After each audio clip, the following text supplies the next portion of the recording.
in marketing and retail marketing.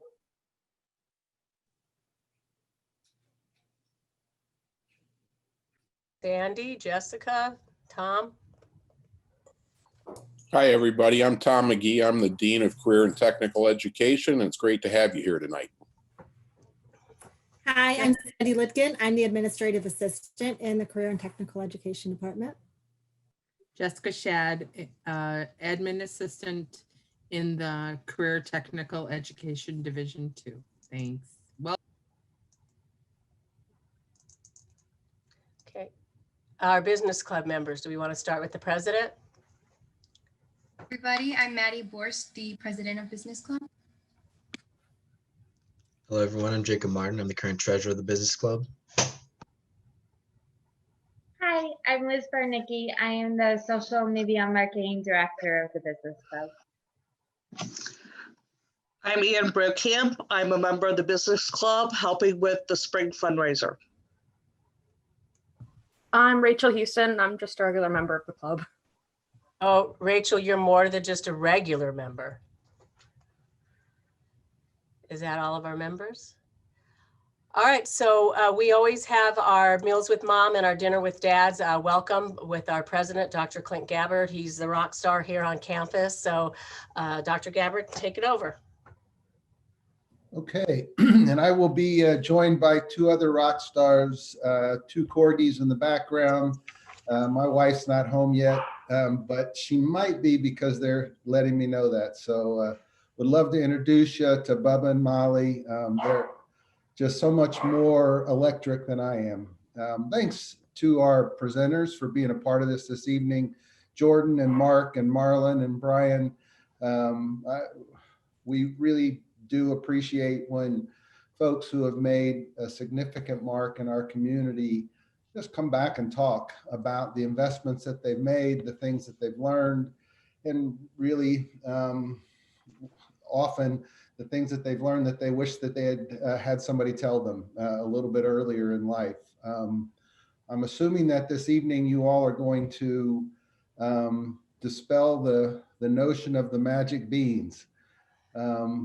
When it comes to marketing, obviously, to believe that we can go out and find the magical solution, or to believe that our role is to take something that really isn't true and try to turn it into something different than it is, has not been my experience in terms of the value of marketing. The value of marketing at the community college is critical to us being able to tell our story. But it starts with having a story that's worth telling. I'm thinking of the students in this class and realizing that there is a great deal of entrepreneurialism represented in these four presenters. And I'm thrilled that they are going to get to share some, not just about their roles, but the entrepreneurial spirit that they brought to those roles, because our students are going to be facing challenges in an economy that obviously the last year has shown can be impacted by things unforeseen, unimaginable.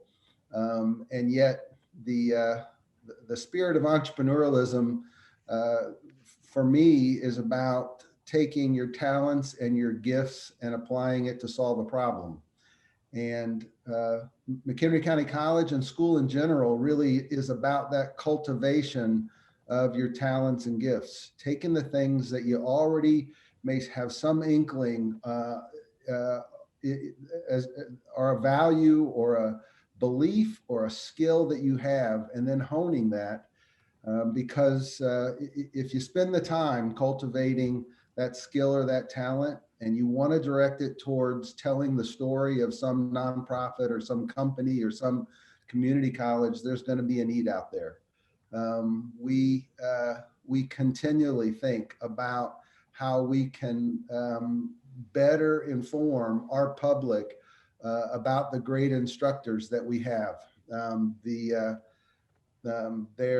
their heart as well as their knowledge. And we continually want to tell the story about how McHenry County College can help a person get from one place to the next. And so marketing is critical for that. But the most important thing, and the thing that you are going to build on even this evening, is to take the talent that you have, the values that you have, and just water and fertilize and do everything you can to grow those, so that when the time comes, somebody's going to have that problem, that story that needs to be told, that you're going to be able to uniquely help them tell. So I appreciate getting a chance to say hello, and would love to hear from our presenters this evening.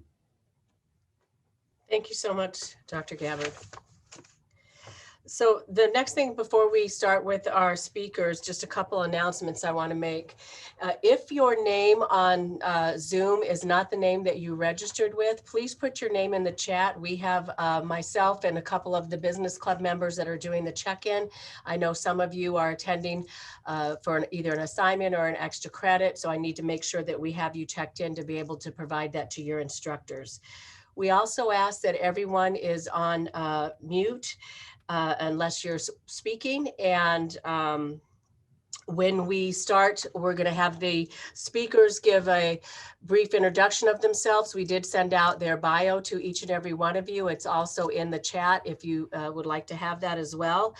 And after that, we're going to start with questions. Remember that everyone attending today is going into a drawing. We have 10 gift cards that we are going to be drawing. And then for every question that you ask, you will also get an additional number for the drawing. And then at the end, when we're finished, myself and Maddie will do the drawing with a random number generator that we have. So if you are going to ask a question, we ask again that you unmute yourself, give us your name, and please remember that your camera as well needs to be on. So any questions on any of that? All righty. Before we start with our presenters, I'm going to go in order of the bio. I just received a message from Mr. Debnick. Unfortunately, he's had a family emergency and will be unable to join us today, but wants to let the business club know that hopefully he can come and attend some of the meetings to talk about some of the things that he wanted to talk about today. So with that, let's start with Mr. Moore. Great. Would you want me to just do a 2-minute intro? Yep. Sure. Yep. All right. Yeah, I'm Mark Moore. I lead a B2B marketing firm out in North Chicago and Chicago. We have 2 offices. Just for clarity, B2B, business to business marketing. So versus maybe business to consumer marketing. So there is a difference, and that's more of the niche that we're in. And so I started out in a role more on the account side. I was actually a terrible student in school, and wasn't interested, and I liked what Dr. Gabbard said about using talents and gifts. And the only thing I felt like that I was decent at was I could talk with people fairly well. So being on the account side of clients had problems and challenges, and in the agency, we had people who were amazing designers and writers and illustrators and developers. And so bringing those 2 groups together was just seemed like a great fit for me. And I instantly loved marketing, and just over the years had the opportunity to grow, and actually had the opportunity to acquire Studio North, and which I did. And that's a painful story, but an awesome story as well. I've, over the years, just gaining experience in marketing and business, had the opportunity to sit on a few different boards, started a nonprofit with my wife, and that's a little bit about me. Thank you, Mark. Marlon. Hi, everyone. Marlon Rodas. I'm the marketing director for the Wilmette District. I've been there for about 5 years. Before that, I was with the Round Lake Area Park District for 7 years, and that's how I met our fearless leader, Sherry Ridge. I I got into marketing. I went to school for design and marketing, found myself going corporate and being a designer. I thought that's what I wanted to do. I realized that I hated designing for 12 to 14 hours a day, just strict designing, and realized it was the marketing department who had never taken a design class in their life who was telling me what to do all day. And I hated that. Every time the marketing department had a great idea, they'd come to me and they'd say, just make it look like Kohl's. Can you make it pop? Can you make this pop? And as a designer, that kills you when somebody says that. So I knew that I had to make a switch, and actually I wanted to be a marketing professional because of my background in design. I thought that would make me actually better at marketing. So I'd be able to actually, treat my designers with a little bit more respect and be able to empathize and sympathize with their needs as well. So that's what I've been doing now for the past 12 years, 15 years is more definitely the marketing side. Right now with the Wilmette Park District, I'm a lot more of an art director with the designs that come in, but also marketing with our social media campaigns, our marketing campaigns, and obviously everyone was thrown for a loop the past 7 months in the way we do things. So I'm sure there's going to be some questions that pop up about that. But that's basically a little bit about myself, and obviously you guys have my bio and a little bit of what I've done in my past as well. So just really excited to be here and be able to contribute. Thanks, Marlon. Yeah, if I remember right in your bio, there's something about you being an expert with nunchucks. Nunchuck skills. All right, Brian. I don't know how to follow that. I don't know anything about nunchucks. So, so hi, I'm Brian Rugg, and hello, everyone. I'm really excited to be here. Thanks for having me. My background really is communications, and I've really only been in the marketing field for about the last 5 years. I spent a good almost 20 years in corporate internal communications departments. In fact, I once was one of those guys that told graphic designers what to do. And Marlon, if it makes you feel better, this poster behind me is about how a website design goes bad. And one of the cartoon panels is the client saying, it needs to pop more. So you're not the only one. But yeah, for the last 5 years, I've been co-owner of Think Big Go Local, and we are a small digital marketing agency right here in McHenry. And what I focus on really is web design, Google, search engine marketing, web-related things. The other half of our company is my business partner, Bobby Bainey, and she handles more of the heavier marketing related initiatives as well as social media. And I believe some of you probably met her at one point or another. But again, I'm just really excited to be here and looking forward to hearing from everybody.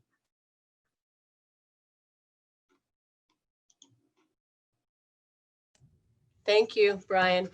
Yes, Bobby is an instructor here for us at McHenry County College. We're very lucky to have her teaching our social media marketing classes. So we know that usually even when we're in person, the questions get started slowly because students are shy to start. And so we do have questions on hand between myself and Julie Freelove and Sandy, who will ask those. But I'm really hoping that some of our students will start asking those questions, because remember, in addition to getting a raffle number for attending, also we'll get a raffle number for every question you ask. So is there a student that would like to start? And if so, unmute yourself, give us your name, and ask your question. Hi, Sherry. It's Mary Lutz. Hi, Mary. My question might be more directed to Brian, it sounds like. It was, how much does social media factor in successful marketing these days? Kind of a two-part question, because now I'm curious, and how much has that changed during COVID? Yeah, I think one thing about social media is people generally expect to find you there. So same thing as having a website. It's kind of table stakes. You need to have that presence there. Now, social media is really good for some kinds of clients. Most of our clients are small businesses. So for a restaurant, for example, it's great. For financial advisors, it's almost worthless. And in their case, they have to run everything they post by the SEC. So, Oh. so it's not very useful for them. But yeah, it is an integral part of what we do, and most of our, well, all of our clients are pretty much using social media. In terms of this year, we've seen it to be invaluable for getting people's messaging out about how their business is doing, how they're dealing with COVID, how they're keeping safe. We have a client that is a restaurant that actually opened in April. Talk about bad timing. Yeah. New restaurant, and you know, really without, and I'm not tooting my own horn, they would have no other way of getting visibility right now without their online presence. With the website, you know, we got them up and running with online ordering really quickly because they really had no other options. So for them, especially, social media has been a lifeline and helped keep them in business so far. Wow, great. Thank you. Yeah. I was actually just going to jump in on that one just because our social media presence is huge. Like I said, with the Wilmette Park District, it's a government entity. Our demographic is the community, more specifically, moms between the ages of 30 and 45, which what we've seen is that they're on Facebook the most. So I obviously get a lot of people asking me, even when I first started there, you know, why are we not using more of the other, you know, everyone always hears the buzzwords, you hear the magic beans, you know, it's TikTok. Come here, not using TikTok. That's not my demographic. Moms make the decisions in most households. Sherry Ridge, if you know her, you know that. So that's my demographic, and they're on Facebook. It's mom groups on Facebook. That is my demographic, and that's where I put most of my information. One thing that has changed dramatically since COVID, though, is that the way my philosophy has always been is that social media is the bridge to my website. That's one of the reasons, if you go on the Wilmette Park District website, when I designed it, you see no social media access on that front page. Because once I have you, it's like the theater. I'm charging you more for popcorn. So once I have you on our website, you're not going to stalk your ex. You're not going to see what so-and-so is doing tonight. But now with COVID, we've done some surveys, and the first thing people go to now for information or press releases or closings is our social media. So that has radically changed in the past 7 months. So now I've had to flex and, you know, and evolve and adapt to what's going on now and make my social media even more robust at this point. So. Wow, interesting. Wow. Thank you. Wow. Mark, Yeah. is there anything you'd like to add on that? Yeah, so we manage the social, the organic social, not necessarily the paid social, for a few Fortune 500 companies. And so, you know, I think as Brian had shared, it is, social is a critical part of the marketing mix. It's a very big deal. It's probably the second largest department in our agency is the social team. But recently we've seen the importance of social with some of our corporations in regards to even just their stance. Their clients want to know their stance in regards to civic unrest. It's very important to our customers around Blackout Tuesday. Our customers who spend millions of dollars in paid social withdrew that and withheld it on Facebook. So it is it's a strong engagement tool. So, you know, our clients Sherry, I'm not sure if the marketing funnel is something that's discussed often, but, you know, in the marketing funnel, the top being awareness, and then the middle, it's a little bit different all the way around, but awareness, engagement, and then the bottom of the funnel, conversion. It's an important part of the engagement, the middle of the marketing funnel for customers. So that's what they're regularly trying to do, is engage their clients and social objects, not just posting up the content, but now putting up visuals, links to videos. It's a great way to create deeper engagement with your customers and clients. Thanks, Mark. Hi, Maxine. Hi, Sherry. My question is, how do you determine which product or services to market? It can go to Mark. So just for clarity, like, can you give me almost like an example of like when you say like which products or services? Well, because you said you have a company that is a B&B, which is business to business. I Yeah, have right. clue as to what is it that you service from business to business. Okay. So I Okay. was- So Yeah. yeah. Okay. Thanks. Got it. That's helpful for me. Okay. So we have clients that are, I'll use a couple clients. CDW, who sells hardware, tons of hardware and software solutions, all types of brands of computers, laptops, servers, stuff like that. CDW does that. We have a client, Lenovo, as well, which most people probably know. They're like HP and Dell computers and stuff like that. So we help them market. They do marketing mostly in a couple different categories. It's more around solutions, like solutions. So their products might be a bundled solution.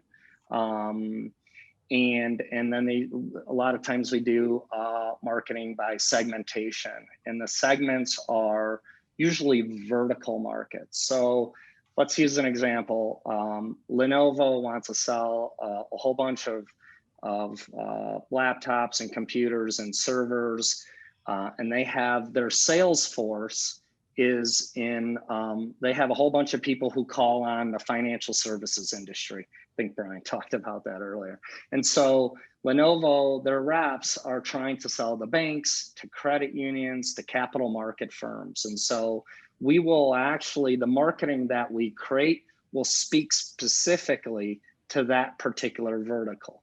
So if you're a CIO ready to buy a bunch of computers for a bank, you are actually, we try to use a lot of that messaging, financial services messaging specific to them. They have another group that sells into healthcare. And so their reps are selling into hospitals. So Lenovo as a business is selling to a hospital as a business, or to as a bank as a business. And so we'll create marketing materials that is specific to hospitals and to healthcare.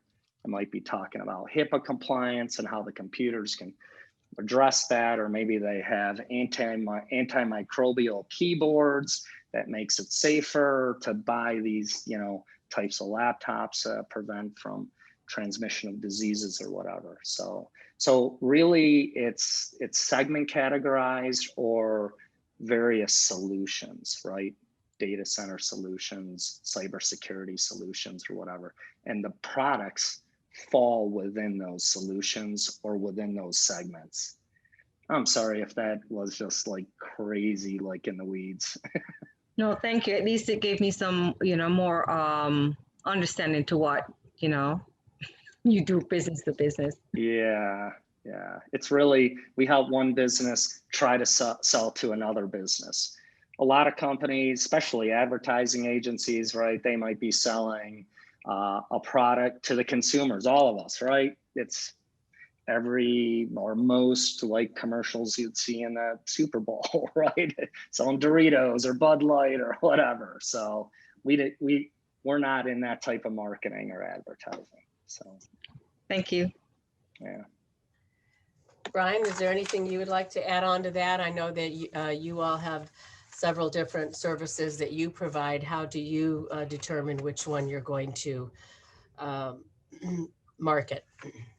Yeah, I mean, it really is different for every client. I mean, some clients do the same kinds of things, but we really have to understand their business. Who are their clients? Who are they trying to reach? What do they sell? Some of our clients sell products, some are services, in different kinds of services. We'll have a plumber or a financial advisor or lawyers. So everybody's a little different and everybody has different needs. You know, one thing I look at, for example, is paid Google search listings. They are not right for everybody. Part of that, and my phone heard me say Google, so I gotta turn that off. Google's always listening, just so you know. But for, you know, for some clients, paid Google search listings are not a good idea. You know, quite often we'll look at the numbers ahead of time, and you know, if we find out that something you want to advertise for is $35 a click, but you really don't have that kind of budget, maybe not a good fit, you know, or we just don't see the volume there, and spending money on search listings may not even be worth the effort. So it's that kind of thing. We really have to look closely at, you know, who is the client, what are their goals, what is their audience like, and where do they do best. Again, financial advisors, not a good fit for social media, you know, but other kinds of businesses are great.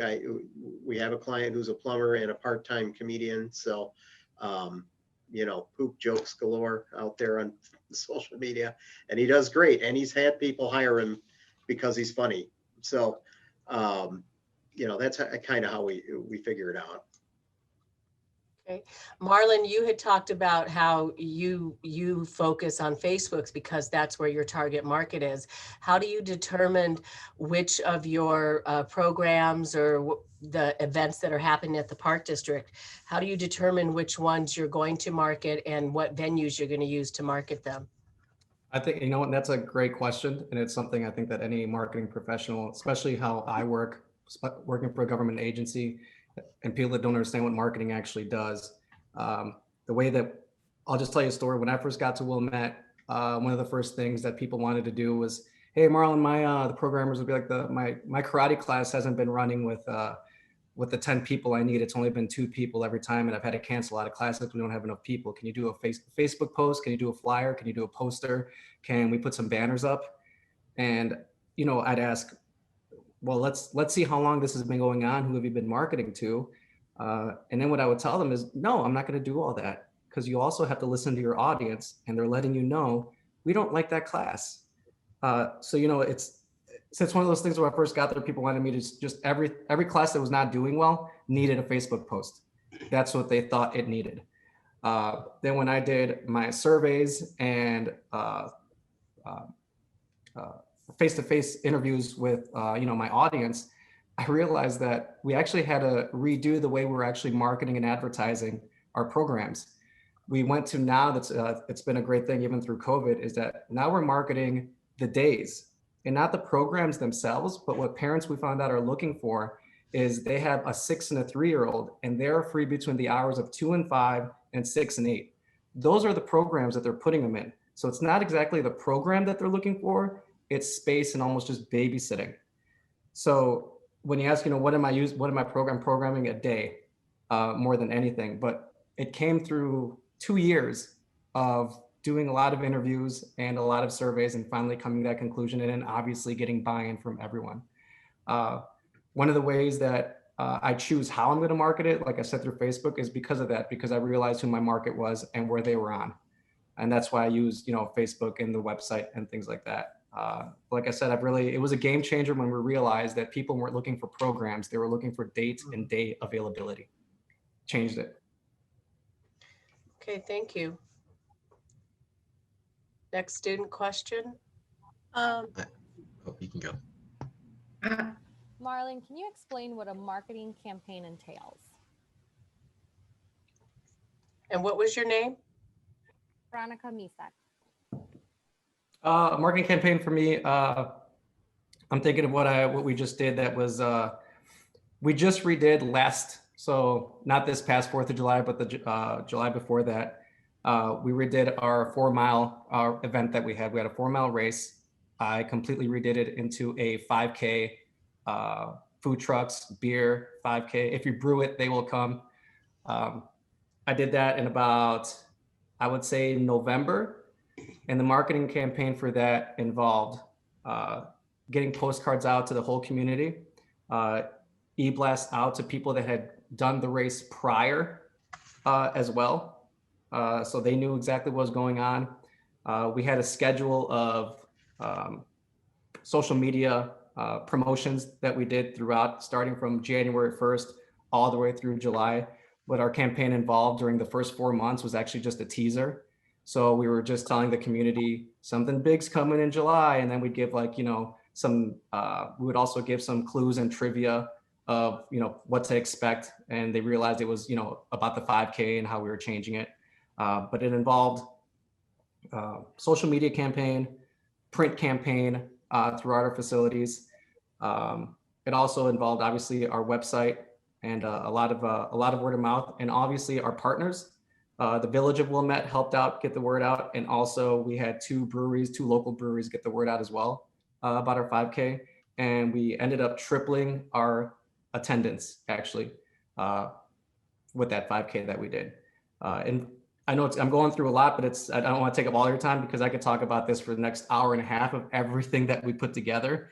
But just to let you know, it involved you know, scheduling and knowing our audience and knowing that it was going to be successful with the way we did it. I'd love to even email that out because I have it all written down what we did. I'd be more than happy to give that to Sherry. Can I interject here? Marlon, this is Carol Gerber. Thank you for saying that because I see many of my students in my Principles of Management class, and actually that's one of their assignments is managing projects. And many of them come up with doing like a 5K race or a non-for-profit organization planning their event. And you hit some of the topics that they hit as well. So I'm glad that you spoke to that because you're talking about the reality of what the business world is like. We're teaching the, you know, the theory behind it, but when you put the reality and the theory together, it's a win. So thank you. No, of course. Thank you. Thanks, Carol.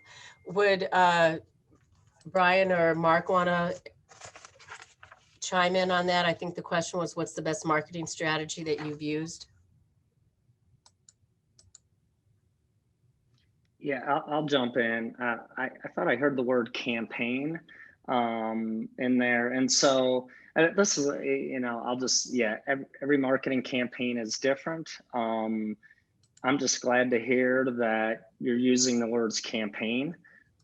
Too often people don't have enough budget and they just do one thing. And our belief, again, as an agency, you have to touch a client with a campaign roughly 6 to maybe 9 or 10 times with, you know, again, yeah, it could be the website, it could be social, it could be a webinar, a video, print, direct mail. So I just, yeah, everyone is different. The components are almost always different. And that's what's fun about marketing is the unique challenges every time. It's always different, but I'll just say, love hearing that it's a campaign because it needs to be multiple touches. If you just are just going to do one tactic, we've recommended don't do anything. You're wasting your money.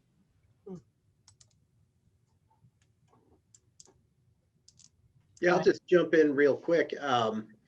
Yeah, I don't necessarily disagree with Mark with what he just said, but we do, as a company, provide some standalone tactics, and it's kind of the nature of the business, especially with the smaller businesses we deal with. Some of them just have an absolutely terrible website, and it's keeping them from being even searched on Google, right? That's more like triage as opposed to a marketing campaign. They need a functioning website, if anything, just to show up on Google. And maybe that's all they have budget for. So we do that kind of work, but, you know, we also do marketing campaigns. And I would agree that, you know, to me, that's sort of the preferred method and the most useful. But yeah, for you know, some of our clients, it's not always a realistic possibility for them. But, you know, different price points and that kind of thing. But yeah, I totally agree with what Mark was just saying. And while he was saying it, I was like, yeah, he's right. You know, some of those things we do where it's just a one-off. Yeah, I need Google ads or whatever. People do it and they are kind of dissatisfied because the results aren't there. And it's because it's just a standalone tactic and not part of a larger campaign focused on consistent messaging and multiple touches like we've talked about. Thank Hey, yeah. Hey, can I jump in? Absolutely. You three can jump in anytime. Yeah, I love that. I'm glad you said that, Brian. Like, we would look at like building a website, not really as a marketing campaign, but we would look at that as more brand marketing.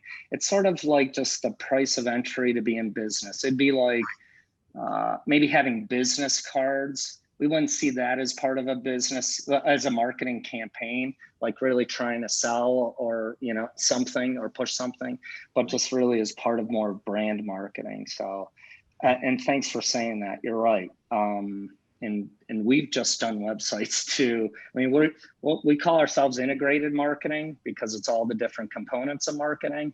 But you're right. There's sometimes from just establishing a brand, you just need a website to just be out there before you start doing, you know, maybe proactive marketing campaigns. So You're speaking my language with brand. yeah. Hey, as a designer, I'm Brand sure marketing, I am. yeah. Former designer.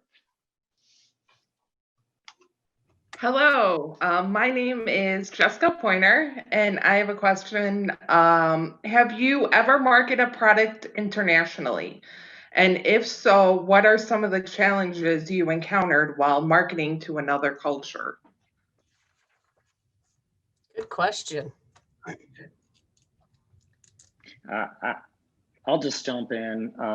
We've done it. We don't do it. We're mostly North American marketing, but we do some worldwide marketing. It's the biggest issues are around if we help with brand naming of products. So you just need to make sure that it's translated into, the translations. While, you know, whatever you could, I'll just pick a Google or whatever. Well, you know what, there could be some in Slovenia, the word Google could translate to something like, I'll use your poop comedian thing. I mean, you just have to really do due diligence and understanding those cultures. Also, translations are always big. So we have some clients where we'll build the template in the US and then we'll send it out. There's usually international offices, marketing departments, and these international offices that then will do the translations. But yeah, there's a lot. You need to pay attention to imagery, right? Very big deal. It's like, oh wow, those look all like Americans. It's like, and you're in EMEA, right? Europe, Middle East, Africa, or whatever. It just doesn't, you have to think of how it translates to these other cultures. And as Americans, we think everyone should be like us. I think we're frankly, sorry, but we just have to be sensitive and pay attention. So, yeah, like we had Komatsu, who does heavy industrial equipment like Caterpillar and Bulldozer. You know, in Latin America, there was something like, it meant like sleeping bull, right? So it's like Bulldozer, like when you put the words together, it's like, whoa, hold on, no, that product's a bulldozer is like a forklift, and, you know, an excavator. And so you just, you gotta be sensitive. So hopefully that answered your question. Thank you. I can chime in a little. We don't we have an international client from Canada, but they're marketing in the US. So, but you know, I was listening to Mark, and in my corporate days, I worked for HSBC, which is one of the world's largest banks, headquartered now in Hong Kong, but it's a UK company. And I had staff in, I gotta think of it now, Philippines, Sri Lanka, Egypt, Poland, and then Canadians were my direct reports. And it was very interesting because we were internal communications. This company, depending on the economy, they had 350,000 employees. So you had to tailor your messaging to different cultures. And just like Mark was saying, you had to understand how they would react to different words, imagery, translations, especially dealing with Canada. Everything has to be in English and French.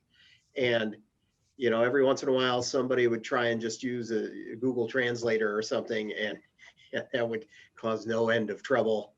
Especially with Canadians, they are very touchy about being Canadian. They're very proud about being Canadian, and they don't like, and they told me this, so I can say this, they don't like having America just below them and overshadowing them. So, especially as their, and I know this isn't quite marketing, but as their manager, I had to adapt my style in dealing with them as well as others around the world. I think, just listening to Mark, I think that's something, if you're going to market to different cultures, you have to adapt your style to what works best with them. I'll just jump in real quick. I've never gone international with a product. When I did corporate, I think as far as we got was Canada, so it wasn't too much since somebody else took care of everything design wise. But actually, when I met Sherry, I was working at the Round Lake Area Park District, where we have a high Latino population. So Mark, you mentioned something that's extremely important, and that's knowing your audience and what words and what pictures, because not everyone is going to deal with things the same way because of a culture and the cultural difference. And Spanish isn't the same everywhere. It's different region by region, obviously. So, it was one of those things when I got there, there was a couple of pages in Spanish in the brochure that went out to the community. And when I read them, I remember looking at it and being bilingual. I thought, this is horrible. You know how many people you're offending with this? But they didn't know any better. When I redid the website, I used a designer at the time, and an outside designer, and they did the website, and I was like, can we get this in Spanish? And he's like, yeah, we'll just Google it. And I was like, no. There is no way that I'm going to use that translator for my demographic and the culture here, especially, obviously I have a soft spot because I am Latino. So I know this. So you do not have to know your audience. So I did a lot of changing and adapting with how, even from the word pool, there are so many ways to use in Spanish for the word pool. And I used the most, the one that was most common, that most people were going to be able to relate to, that wasn't going to offend anyone, piscina. That's what I used all the time to market our pool. But it's those little things that you don't think about if you're obviously, not in a bad way, but sometimes you're ignorant to that, right? So it's good to have, somebody who knows a little bit more, whether it's a culture or, or anything else.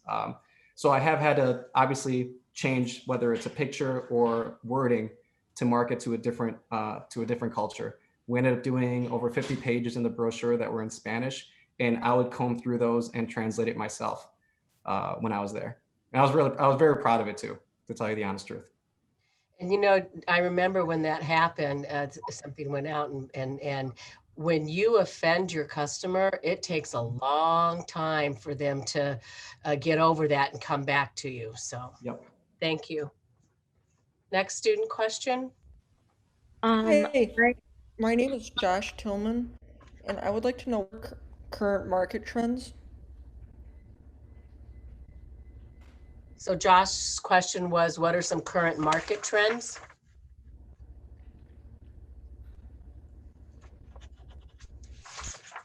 One of the things that I've been using, it's so funny.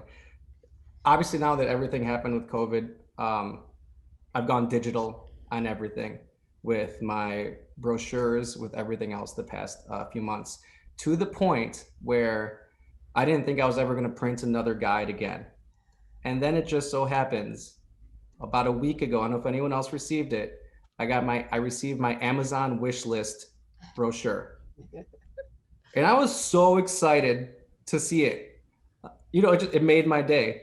So what I've been doing now, and I don't know if it's trending everywhere, but it is now, I think, again, back to park districts, is that I put it back in my budget, where maybe I'm not going to make 105, 120 page brochure, but I'm definitely still going to give you something that you can hold in your hands and still look through. because it's still, I think people still need something tangible and something that they can still look at and hold in their hands. So that's something that's changed for me in the past few months, where I'm going to go back to that. I thought I was never going to go back to paper.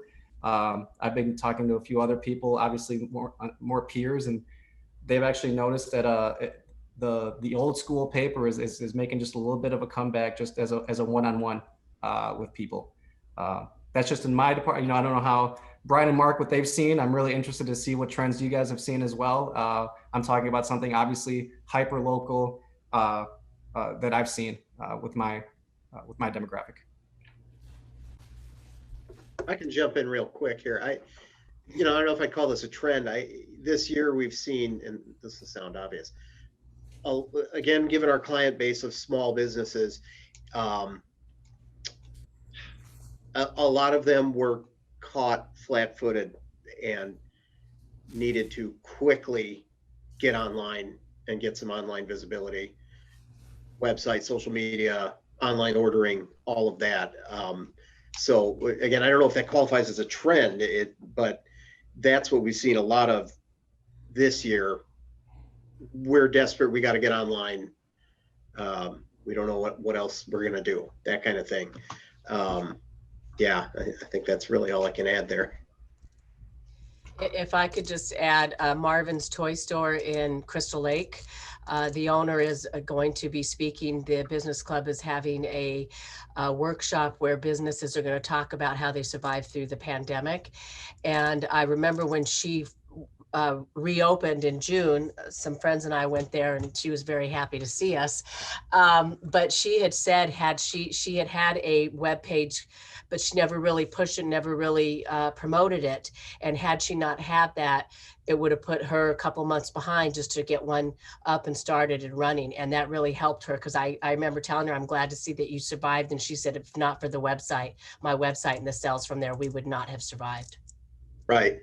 It's been interesting talking with so many small business owners. They never in their lives do they envision they would be told they can't operate their business. This is anecdotal, but I get the sense there are some people, they're sitting at home watching The Mandalorian and ordering things from Amazon, and they're not really impacted by what's going on because it doesn't seem so bad. And then I see the other side of the coin with these business owners who literally cannot run their business because they can't have people inside. Restaurants are the best example. I mean, they are just not equipped for online business. Many of them never did online orders before. It's something new to them they have to figure out.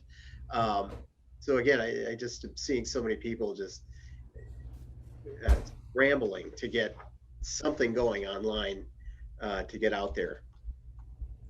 Mark, are there any current marketing trends that you see different in your company today? Yeah. Since COVID really kicked in, I totally agree with Marla and Brian. Digital is a way to go. We do direct mails that we mail to maybe 50,000 customers or whatever, and in the first few weeks we're like, holy cats, how long are these direct mailers going to be sitting in the offices of people who knows when they'll be back to their office? So, but then, as we talked about in the past, understanding your target audience, some of these, depending on the industry, like healthcare, hospitals, everyone's there working. So if you're sending out a direct mailer to a CIO of a hospital, they're there, but they might not be at a financial services firm or a manufacturing firm or a retail shop because they're closed down. So one is more digital than print. Two, social is booming.